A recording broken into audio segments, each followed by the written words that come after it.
How to start or lodge an inquiry using the Rail Madad application. So hey guys, welcome to this tutorial. In this tutorial I'll be showing you how you can raise a query or any inquiry using the Rail Madad application in your Android devices.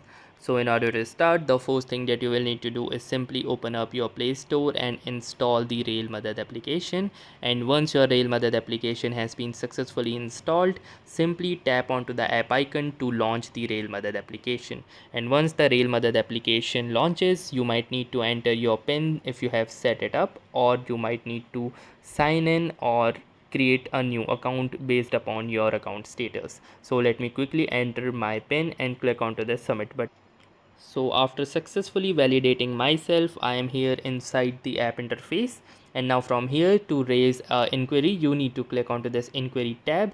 And from here, you will need to find or fill in the details. So from here, you can see the first option is the type of the inquiry. So simply click onto this drop down arrow.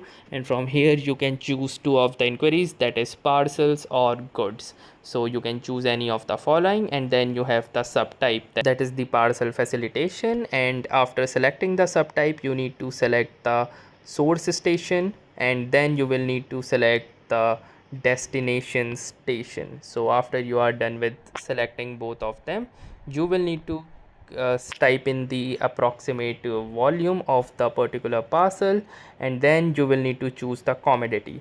So you can choose any of the commodity from here.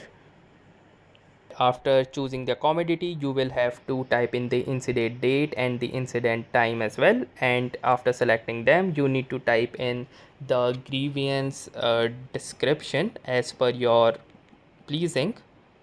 And after you're done typing in the grievance description, you need to upload a file, which could be a photo or a video, max up to 5 MB. And then you will need to click onto the submit button.